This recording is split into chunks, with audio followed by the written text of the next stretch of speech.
झूठ बोलने की एटीएम के रूप में आम आदमी पार्टी और उनके नेता समय बर्बाद करते हैं। इस झूठ का एटीएम बनने की बजाय अगर उन्होंने जनता की जनसेवा और विकास के बारे में सोचा होता तो 10 वर्ष में दिल्ली की कायाकल्प हो गई होती। सड़क पे गड्ढा है या गड्ढे में सड़क है कोई पता ही नहीं लग रहा है। मैं जब से चल रहा हूं यही दिल्ली के अंदर देख रहा हूं। बहनों और भाइयों, आज जब हम लोग दिल्ली की स्थिति को देख रहे हैं, ये राष्ट्रीय राजधानी है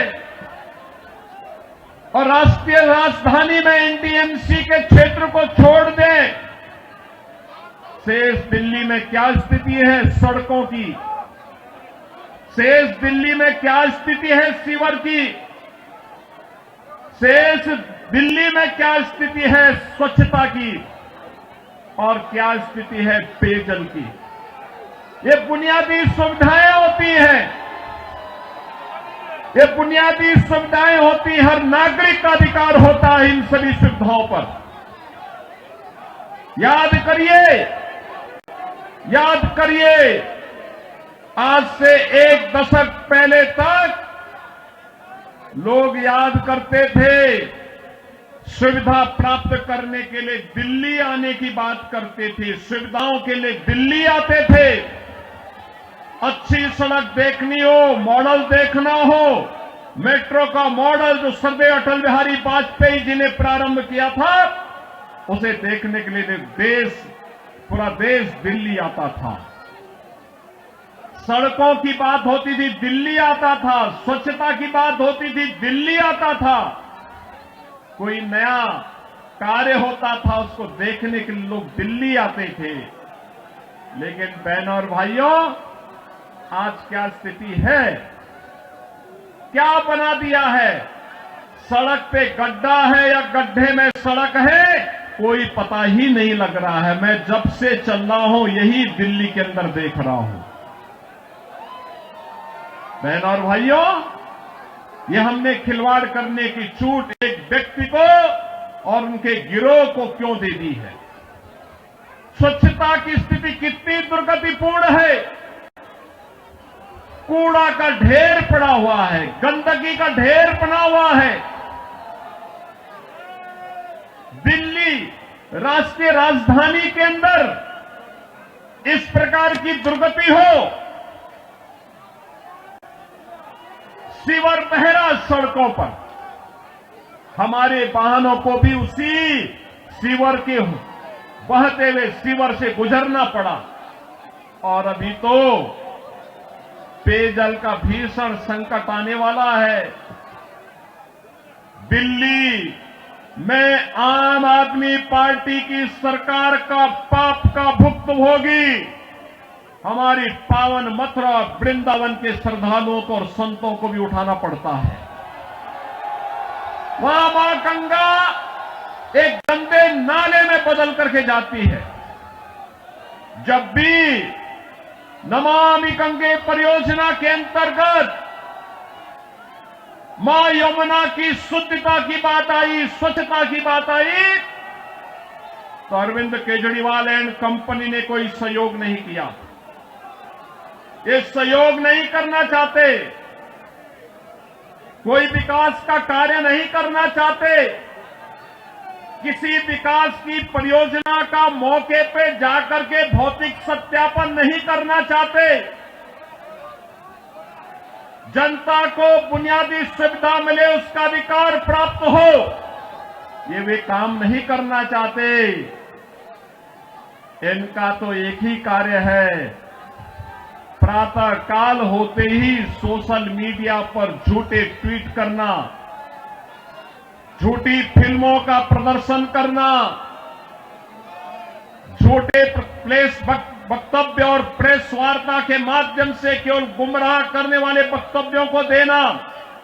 जितना समय झूठ बोलने की एटीएम के रूप में आम आदमी पार्टी और उनके नेता समय बर्बाद करते हैं, ये झूठ का एटीएम बनने की बजाय अगर उन्होंने जनता की जन सुविधा और विकास के बारे में सोचा होता तो 10 वर्ष में दिल्ली की कायाकल्प हो गई होती,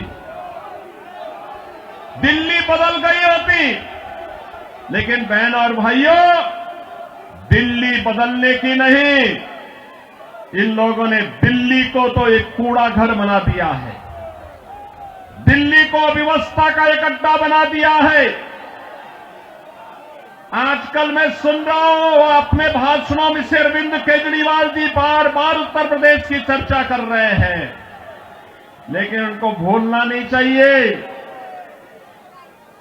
अब मॉडल के रूप में उत्तर प्रदेश को लोग देख रहे हैं। मैं पूछना चाहता हूं, दिल्ली के अंदर भी ओखला औद्योगिक क्षेत्र है और पिछले 10 वर्ष में उद्योग ना के बराबर लगे हैं, कोई सुविधा नहीं, कोई सुविधा नहीं। आम आदमी पार्टी ने एक सुनियोजित साजिश के अंतर्गत ओखला दिल्ली के अंदर उद्योग तो नहीं लगने दिए, कोई रुचि भी नहीं ली, लेकिन इसमें बांग्लादेशी घुसपैठियों को, रोहिंग्या को जरूर बसाने का काम किया है। आम आदमी पार्टी के नेताओं के घर में आधार बनाने की मशीन के माध्यम से आधार बांटे जाते हैं इन बांग्लादेशी घुसपैठियों को, और दूसरी तरफ उत्तर प्रदेश में न्यू ओखला के रूप में नोएडा की तस्वीर भी आप सबके सामने है। आज आप जाइए दिल्ली की सड़कों को और नोएडा की सड़कों को जाकर के देखो, जमीन आसमान का अंतर नजर आएगा। दिल्ली की सड़कों को और गाजियाबाद की सड़कों को जाकर के देखो, जमीन आसमान का अंतर नजर आएगा।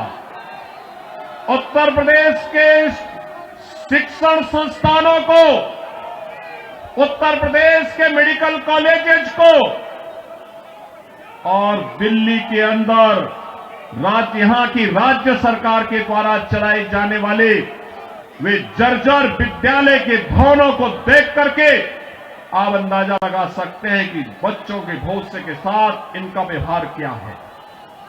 बहनों और भाइयों, एक सुनियोजित साजिश के तहत दिल्ली की जनता को तो इन्होंने जन सुविधाओं से वंचित रखा ही, साथ साथ राष्ट्रीय सुरक्षा के साथ खिलवाड़ भी इन्होंने उन अपने शरारत भरी कृत्यों से किया है। आपने देखा होगा 2020 में दिल्ली के अंदर किस तरीके से दंगे करवाए गए और आम आदमी पार्टी के पार्षद और उनके विधायकों की संलिप्तता इस पूरे षड्यंत्र में सामने आई थी। ये लगातार राष्ट्रीय सुरक्षा के साथ खिलवाड़ कर रहे हैं। स्वाभाविक रूप से जो अपने गुरु सरदेव अन्ना हजारे को धोखा दे सकता हो, वह व्यक्ति जनता को भी धोखा देने में माहिर होगा। देश को भी धोखा दे रहे हैं, जनता जनार्दन को भी धोखा दे रहे हैं। लगातार अपने वक्तव्यों के माध्यम से ऐसे ऐसे वक्तव्य जारी कर रहे हैं जिसमें अब मैं विश्वास के साथ कह सकता हूं कि दिल्ली की जनता आने वाली नहीं है, और मैं यही अनुरोध करने के लिए आया हूं। बहनों और भाइयों, मैं आपको एक बात और कहना चाहता हूं, मैं आपसे एक बात और कहना चाहता हूं। जो यहां पर आम आदमी पार्टी की सरकार और आम आदमी पार्टी जो लगातार कह रही है, ये लगातार एक बात को कह रही है कि इन्होंने यहां पर बिजली दी है। बहनों और भाइयों, एनडीएमसी का क्षेत्र जहां बिजली मिलती है 24 घंटे, वह गृह मंत्रालय और शहरी विकास मंत्रालय भारत सरकार के अंतर्गत आता है। शेष दिल्ली में पावर कट देश के किसी भी बड़े महानगर से, किसी भी नगर से ज्यादा पावर कट है। मैं कह सकता हूं उत्तर प्रदेश की आबादी 25 करोड़ की है। हर जिला मुख्यालय को 24 घंटे की बिजली आज के दिन पर हम दे रहे हैं और बिजली का पर यूनिट दाम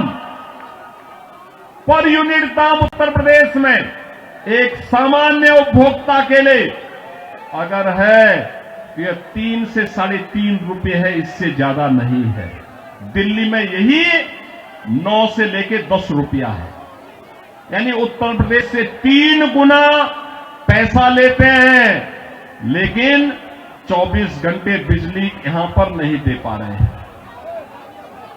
बहनों और भाइयों, मैं केवल आपसे एक बात कहना चाहता हूं, जो लोग आपके साथ खिलवाड़ कर रहे हो, आपको जन सुविधाओं से वंचित कर रहे हो, दिल्ली की पूरी तस्वीर को बदसूरत कर रहे हो, राष्ट्रीय सुरक्षा के साथ खिलवाड़ कर रहे हो, ऐसे लोगों को सत्ता में दोबारा आने का कोई अधिकार नहीं होना चाहिए, कोई अधिकार नहीं होना चाहिए।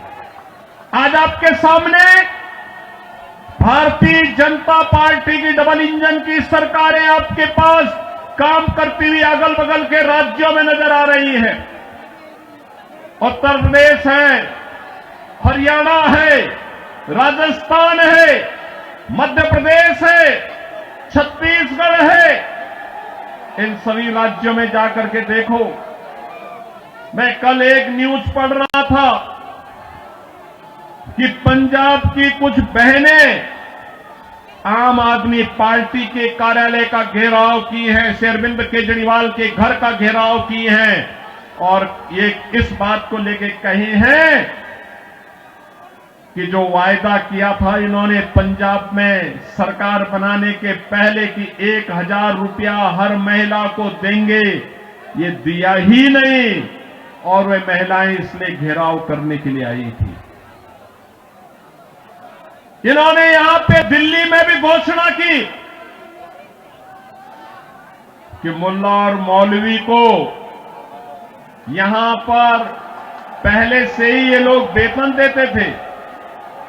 आज दिल्ली की आर्थिक स्थिति इतनी बदहाल कर चुके हैं कि उनको भी कई महीनों का नहीं मिला और जब वहां से हो हल्ला शुरू हुआ तो इन्होंने उसको डाइल्यूट करने के लिए कहा कि हम पुजारियों को भी देंगे। बहनों और भाइयों, मैं पूछना चाहता हूं अरविंद केजरीवाल जी से और उनकी पूरी टीम से, क्या किसी मंदिर के सुंदरीकरण की कार्य योजना को उन्होंने कभी आगे बढ़ाया? कभी बढ़ाया? मॉडल देखना हो तो आइए काशी में काशी विश्वनाथ धाम को देखिए। मॉडल देखना हो अयोध्या में श्री राम जन्मभूमि पर भगवान राम के भव्य मंदिर के मॉडल को देखो। मॉडल देखना हो तो प्रयागराज में आइए। प्रयागराज में महाकुंभ के आयोजन स्थल को देखो।